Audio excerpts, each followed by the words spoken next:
We'll figure it out. I just hit the button, guys. Hey. Oh, so we're live now. Thanks we for are the live. Welcome to the Halloween edition of Cybersecurity Unfiltered. And my costume was not ready for starting. Looks like Matt's already started his costume. I'm gonna try not to make jokes this entire episode. This is gonna be. Oh no, lay it on. This is weird. I get it. Roll with it. I must ask you a new question. Dad wow. joke. Yep, I'll drop a dad joke here and there. I can't always be vulgar. I have to be clean sometimes. Come on now. Clean side to me. So many other mustache jokes you need to avoid right now. Oh, there's other. Trust me, I had to think that one through. Though. There's a lot more that I'm gonna get us canceled. Anyway. So how's Jaguar? That's a perfect Halloween lead-in. Hey guys, we're making dad jokes. Don't make those jokes. Hey, how's Jaguar doing? Not well. Yeah, that's how they're doing. So last time when we were talking, it was like we thought they were back up to full production. They are not. They're still doing a phase production rollout. Their plants are up and running. However, they are only estimated to be someplace between 30 and 35% of normal levels. Jaguar thinks maybe early December to get to 100%. Their suppliers and things like that are saying January. And I saw another news article that said it may be a total of 6 months before it's truly recovered, if it's possible. Because this ripple effect, the UK has already called this is the biggest economic impact of any cyber attack they've ever had. Is it? I don't know. It's the biggest thing just for the UK or worldwide because that one report we saw said 5,000 potential victims as part of this of other companies. Not victims, but companies. So there's 5,000 companies affected by this.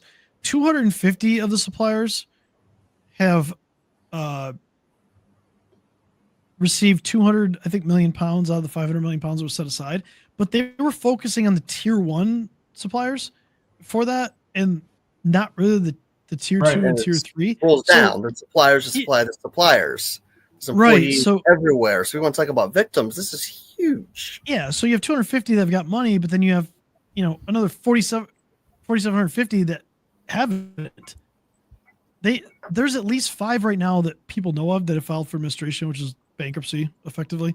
So how many more is that going to be? I mean, it's going to be, this is crazy. Well, what was the predicted financial impact? Sorry if you're getting there. I didn't mean to jump in, but I'm like antsy about it.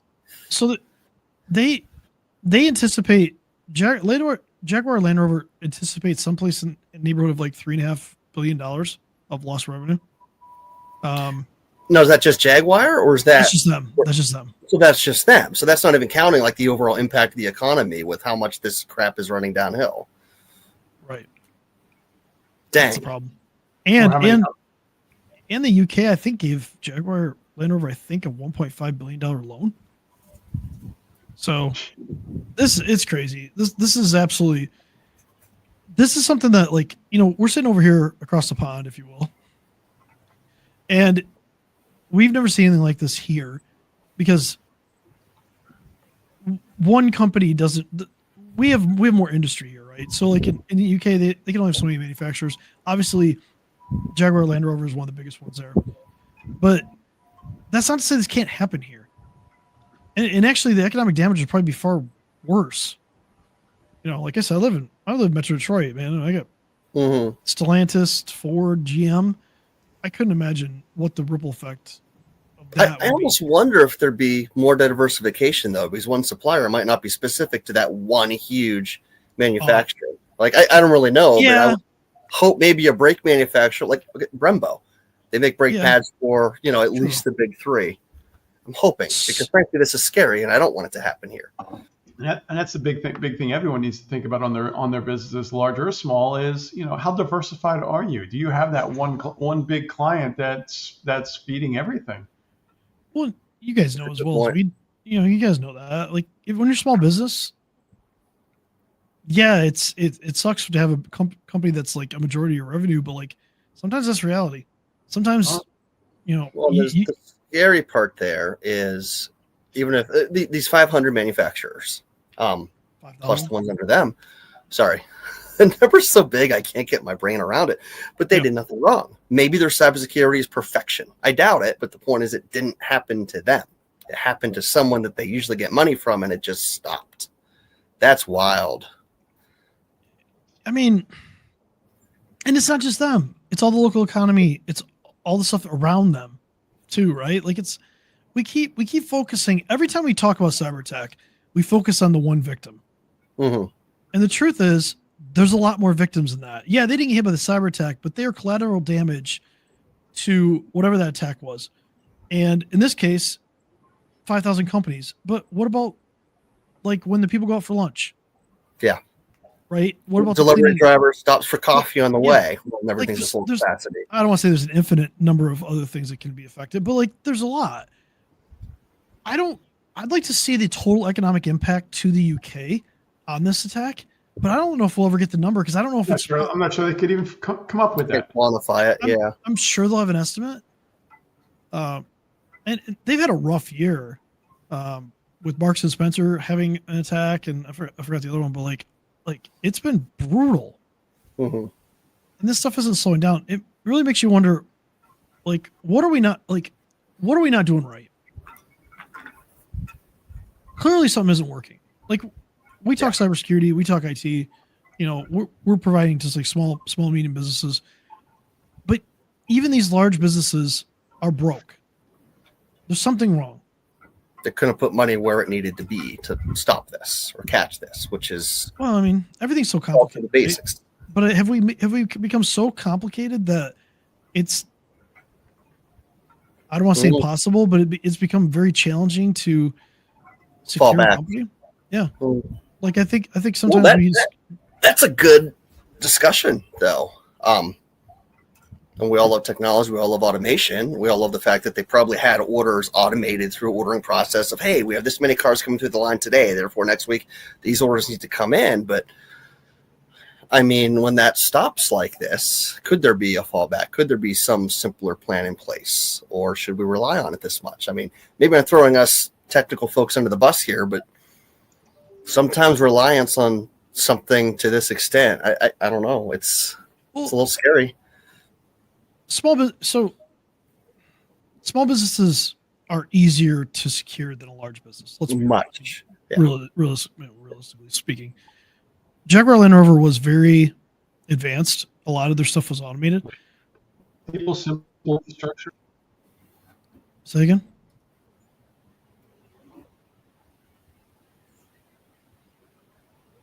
Paging Bob. We're having technical difficulties here. I think we lost Bob for a moment. He'll come back. But the reality is like small business in one location is a lot easier to secure. You back? There you go. Hey there. Okay, we're back. I'm back.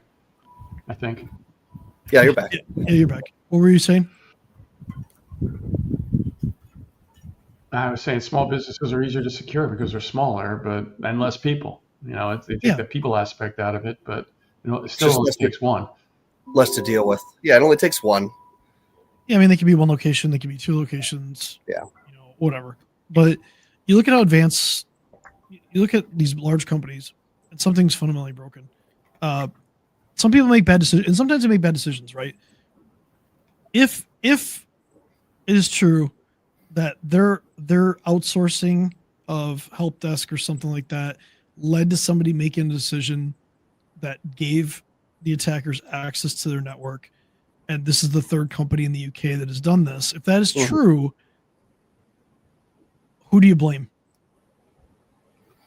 Yeah. There's been a pattern of this failing before. I mean, I don't want to speak illy of companies when we don't know the details yet, but I'm really curious to see what we learn over the next year. It's amazing what you learn on Reddit, which is funny in general. But like when you start reading about this and people, folks, don't go to Reddit to read stuff. Chris has thick skin. It's a dangerous place sometimes. It's less dangerous now when they became public than it was before. You're right. You're right. But people tell the truth in a not like, well, they use burner accounts, but they might tell the truth and they get pulled. But anyway, like if it's true that the one consulting company that has been involved in 3 cyber attacks in the UK may have given access to people because Certain they didn't follow patterns certain procedures. worth looking at. Yeah, you as a company need to look at that and make a decision on that. So when you're outsourcing certain things, you're not getting rid of the accountability of it. Mhm. You're trying to transfer the responsibility of whatever, and maybe whatever, you're trying to transfer that to them, but you still have to manage them. You still have to make sure they're doing the right thing. So are they violating like your rules? Like, let's say it's a reset password multi-factor authentication situation. Were they actually following your rules, or do you not have any and they were just doing whatever the hell they wanted? Mhm. And then somebody calls up, tricks somebody into resetting their password, tricks somebody into resetting their multi-factor authentication. Boom, you just gave attackers access to your network. And if you're big enough, you're getting some pretty expert people. In this case, looks like it was a pretty pronounced group that got in there. And, they hit them with ransomware. They got 80 gigs of files. They publish the files now. And that's one of the two things that are kind of like sticking in my head is like 80 gigs can be a lot of text, but these days 80 gigs, it's not a ton of data. And the damage done by stealing and locking out 80 gigs of data is just extraordinary. But they got some PII for thousands of people, but they also got internal engineering documents, future model development plans, and supplier contracts. So which company is about to come out with an awesome Jaguar looking car? No, I'll turn off the room. I can think of one. I can think of one country that would probably love that. Sorry. All right. But this was an encryption event too for them, wasn't it? Yeah, they shut everything down. It was encryption. So it was that 80 gig is that's what they exfiltrated. But the net effect of having all these systems encrypted, which they didn't, from what I gather, I don't think they paid the ransom. They paid these guys anything. So now it's a matter of rebuilding it if they could. So, and we don't know. Too. I guess we don't know either. How much did they have to rebuild? Did they rebuild it all because they weren't sure if it had been they didn't have logs for it? So they're just like, well, we just got to go greenfield, just nuke this. Or they're re-engineering things from scratch. Yeah, there's a lot of unknowns. Yeah. So what was the ransom? 40 million or something? Yeah, I think it was 40. I think it was 40 million pounds. I wanna congratulate them on drawing a line and be like, no, we're not paying you, bad guys. You stop doing this. On the other hand, where this is going, it's like, if you actually got the data back at 40 million pounds. It wasn't just that though. It was the loss of. I mean, realistically, the loss is really just because they had shut production down. Yeah. There's a whole ethical discussion, or could be. Nothing I want to get into it on paying the ransom versus not paying the ransom, where if paying the ransom had saved all this heartache and trouble and payroll. What's worse, but there's always, would they actually get the data back? Would that actually be enough for them to operate? And would they have to wipe everything anyway? Because how could they be sure there's not still a backdoor or someone in there? So I'm really just yapping my trap because we all know these are all what ifs. I'm just curious to watch this play out. Well, it looks like we're going to have a few more months of this. I mean, I think they warned investors. It was $2.5 or $3.5 billion that they're probably going to have to, pounds, they're probably going to have to write off. So we'll see. We'll know true numbers as it comes out, but it's sad either way. There's a lot of families be affected by this. There's a lot of businesses that are affected by this. Anyway, I don't know. We have to look at ourselves in the mirror. So some of these companies need to look at themselves in the mirror and be like, hey, are we doing everything we should be? Are we reducing the risks that we need to? Because it's not working. Right. Some of these programs aren't working, especially at these large companies. Something's got to change. I don't think we're going to solve it, but certainly not going to solve it today. And trick or treaters are coming soon, aren't they, Matt? No, they can wait. Any minute, it's time, and it's going to be crazy here today. And then hopefully by the next time we're live, this will be gone or back to a goatee because I forget about it and I look in the mirror and I just laugh. What's great about me is I'm so scary on the internet that kids just don't come to my house. 300, minimum 300. Are you serious? 300 kids? Minimum. Well, van load. So the way I do the house, I'll share pictures of it next time we're live. But the way I do the house, we get vans dropped off at the top of the street, and it's a flat half-mile street. So like this is the place, basically. Yeah. Is your candy delivered by a dump truck? Like, 300 kids? Yes. Wheelbarrow load. Yeah. What? Yeah. If you think about it, like we're giving out, I count by how much candy we give out. There's a lot of kids that are afraid to come to the door, and there's at least, one adult with each kid. So we get 1,000 people plus, like coming through the yard, seeing the shenanigans. And dude, you're missing opportunity. So you should be handing out business cards with your candy. Yeah, exactly. I'm just going to go there. I'm just saying, man, like you should literally be, you'd be like, hey, if you give your business card to if you give this business card to your mom or dad, like I'll give you better candy. We're how fast I can go print something up. That's not a bad idea. I'm gonna get on that. I got good Hershey bars. Yeah. Branded Hershey bars with a QR code. Here, scan this. But yeah, like I don't know. I'm serious. I don't have kids come to our house. We live right on a busy street though. So my last house was like that. We've got 3 trick-or-treaters. Where I live now is just insane. There's not very many kids around me. So like the first year Angie and I moved in there, we had like 1 or 2 trick-or-treaters, and ever since then I turned my lights off and nobody comes. So. It's just not worth the effort. No, and there's not very many kids around us at all. It's that scary cybersecurity guy. It could be the sign in my front yard that says there's 300 landmines hidden in my yard. Walk across if you dare. Are you one of those guys that has like that mine sitting on their desk that says this side towards enemy? Because I could see you doing that. I had an idea. Guys. Yeah. We should call it. I really do a trick or treaters in like 20 minutes. All right. Happy Halloween, everyone. Have a good week, everybody. You too. Don't run out of candy.